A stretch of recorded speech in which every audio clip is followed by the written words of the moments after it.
सो दोस्तों welcome to money stocks. इस video के अंदर मल्टीपल स्टॉक्स के बारे में हम लोग बात करने वाले हैं। करंटली हम लोग बात करेंगे विप्रो के बारे में।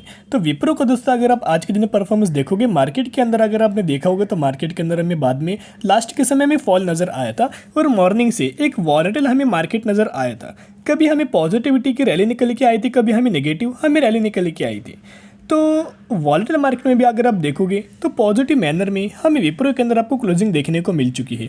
तो विप्रो ने एक छोटी सी कंपनी को बाइंग किया है। देखिएगा, बहुत बार ऐसा आपने सुना होगा कि विप्रो ने एक छोटी कंपनी बाइंग किया, बजाज फाइनेंस ने एक छोटी कंपनी बाइंग किया, एचसीएल टेक में एक छोटी कंपनी ने एचसीएल टेक ने छोटी कंपनी को बाइंग किया। तो इसके पीछे का रीज़न क्या है कि वो बड़ी कंपनी, या फिर फॉर एन एग्जाम्पल रिलायंस का छोटी कंपनीज को बाइंग करता है, उसके पीछे का एक रीज़न निकल के आता है।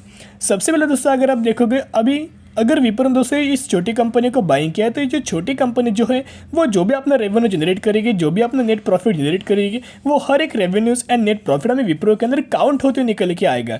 यानी कि जिसके चलते विप्रो के अंदर रेवेन्यूज के अंदर नेट प्रॉफिट के अंदर हमें जंप देखने को मिल जाएगी। लेकिन अभी भी दोस्तों अगर आप एक चीज़ ऑब्जर्व करेंगे तो विप्रो का जो हमें सपोर्ट लेवल निकल के आ रहा था 390 रुपीज़ का, वो विप्रो ने क्रॉस करके करंटली अगर आप देखोगे 393 रुपीज़ के आसपास हमें क्लोजिंग देखने को मिल चुकी है। जो पहले सपोर्ट लेवल था वो as a registration level current basis के ऊपर काम कर रहा है और वो रजिस्ट्रेशन लेवल विप्रो ने हमें ब्रेक करते हुए देखने को मिला है।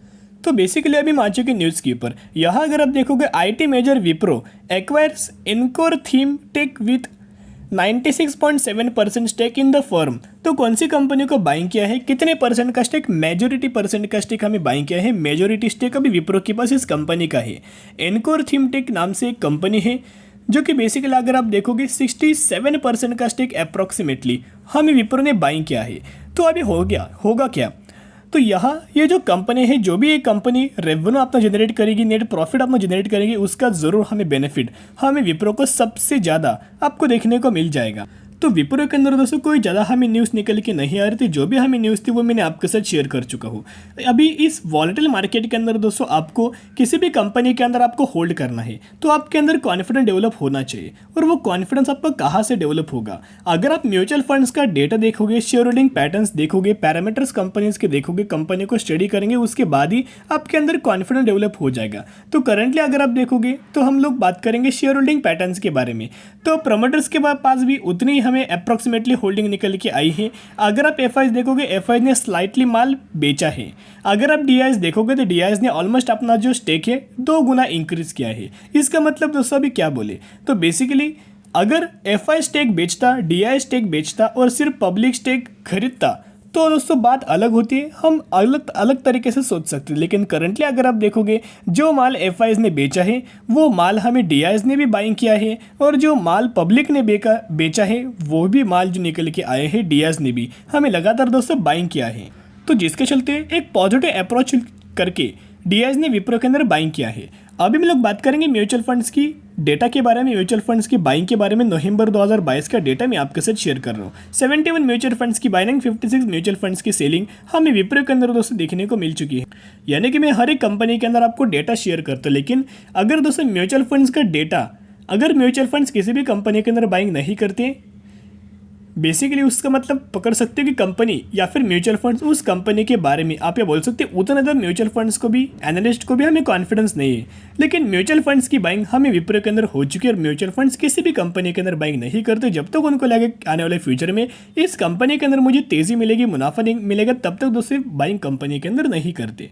करंटली अगर आप देखोगे नवंबर 2022 के डेटा में आपके साथ शेयर करो, कोटक की तरफ से आपको 21,000 करोड़ की बाइंग किया है। आईसीआईसीआई का एक फंड निकल के आए हैं 5,000 करोड़ की बाइंग, एडेलविस का एक फंड है 5,200 करोड़ की बाइंग, निप्पॉन का एक फंड निकल के आ रहा है 4,300 करोड़ की बाइंग, क्वांट का एक फंड है 2,300 करोड़ की बाइंग, एज वेल एज अगर आप एचडीएफसी का एक बैलेंस हमें फंड निकल के आए हैं 51,000 करोड़ की बाइंग। यानी कि huge amount of mutual funds की हमें बाइंग निकल के आ रहे हैं। वैसे तो बहुत सारे फंड हाउसेस ने बाइंग किया है, लेकिन मैक्सिमम किन फंड हाउसेस ने बाइंग किया उसके बारे में दोस्तों हम लोग बात करें। निप्पॉन का भी अगर आप देखोगे 8,380 करोड़ की बाइंग, एसबीआई का एक फंड है 1,58,000 करोड़ की बाइंग, एंड एसबीआई का एक एसएनपी बीएससी सेंसेक्स फंड निकल के आए हैं 87,000 करोड़ की बाइंग हमें करते नजर आ चुके हैं। तो जिसके चलते अगर आप विप्रो के अंदर बाइंग करना चाहते हो, एक पॉइंट दोस्तों ध्यान में रख सकते हो ये बेसिकली कंपनी एक स्लो चलने वाली कंपनी है। इतना पॉइंट नोट करना है कि डायरेक्टली आपको अभी से अगर आप देखोगे डायरेक्टली आपको कोई ज़्यादा हमें रिटर्न नहीं मिलेगा। स्लो चलने वाली कंपनी है, धीरे धीरे करके आपको इस कंपनी के अंदर हमें रिकवरी आने वाले फ्यूचर में दोस्तों निकल के आई है। तो जिसके चलते जो भी लोग के पास पेशेंस नहीं है और जो लोग शॉर्ट टर्म बेसिस के ऊपर बाइंग करना चाहते हैं वो इस कंपनी के अंदर बाइंग मत करना। जिन भी लोगों का व्यू एक लंबे समय के लिए है वो इन कंपनीज के अंदर कंटिन्यू कर सकते हो। अभी हम आ चुके हैं नेक्स्ट न्यूज़ के ऊपर। नेक्स्ट कंपनी के बारे में हम लोग बात करेंगे। IRCTC की अगर बात की जाए तो एक मोनोपोली बिजनेस ये कंपनी प्ले करती है। डेफ्री कैटेगरी से कंपनी बिलोंग करती है और PSU स्टॉक यानी कि गवर्नमेंट ओन कंपनी है।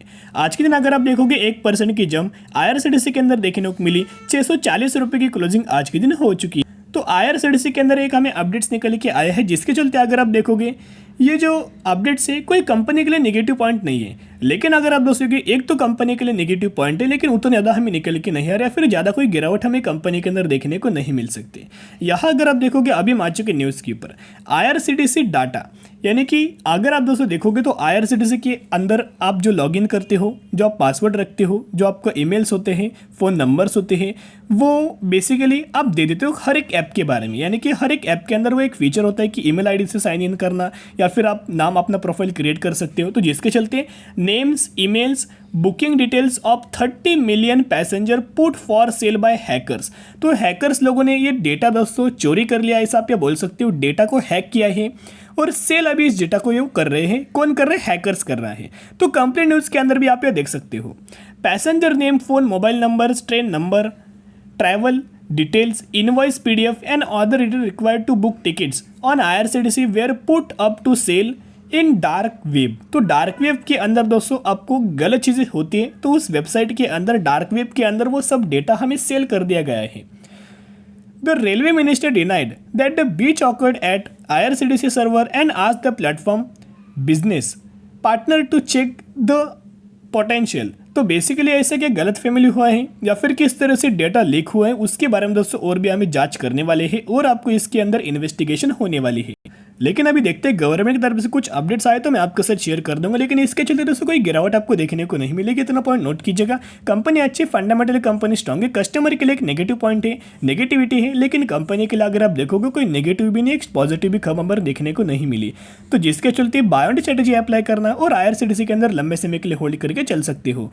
तो जिसके चलते जो भी हमें अपडेट्स निकल के आया तो वो मैंने अपडेट्स आपके साथ शेयर कर चुका हूँ। अभी हम लोग बात करने वाले हैं टाटा मोटर्स के बारे में। तो टाटा मोटर्स की अगर बात की जाए तो आज के दिन में आपको पॉजिटिविटी के अंदर हमें टाटा मोटर्स के अंदर क्लोजिंग देखने को मिली। 388 रुपीज़ की क्लोजिंग टाटा मोटर्स के अंदर हो चुकी है। तो टाटा मोटर्स के बारे में बहुत बार दोस्तों मैंने आपके साथ शेयर किया था कि कंपनी पैसेंजर व्हीकल्स के अंदर, इलेक्ट्रिक व्हीकल्स के अंदर और कमर्शियल व्हीकल के अंदर कंपनी का बिजनेस है और फंडामेंटली कंपनी स्ट्रॉन्ग है। तो जिसके चलते ब्रोकर्स की शानदार तरीके से टारगेट निकल के आई है। ब्रोकर्स का मानना है कि आपको टाटा मोटर्स के अंदर 33% की जंप निकल के आ सकती है, अप्रॉक्सीमेटली 34% की जंप निकल के आ सकती है। और जो टारगेट प्राइस दिया गया है 521 रुपये का टारगेट टाटा मोटर्स के अंदर दिया गया है। तो टाटा मोटर्स के अंदर दोस्तों पिछले एक सालों का अगर आप परफॉर्मेंस देखोगे तो हमें नेगेटिविटी का परफॉर्मेंस नजर आया। कंसोलिडेशन फेज के अंदर कंपनी बिलोंग कर रही है। तो यहाँ अगर आप दोस्तों देखोगे तो अगर आपको टाटा मोटर्स के अंदर बाइंग करना है तो बाय ऑन स्ट्रेटेजी अप्लाई करना और लंबे समय के लिए टाटा मोटर्स को आप ये होल्ड करके चल सकते हैं। बहुत अच्छी कंपनी, आने वाले फ्यूचर में मल्टीबैगर रिटर्न आपको देखने को मिल सकता है। तो आज के लिए इतने, अगर आपको वीडियो पसंद है जरूर वीडियो को लाइक, शेयर और सब्सक्राइब कर सकते हो। फिर मिलेंगे, बाय।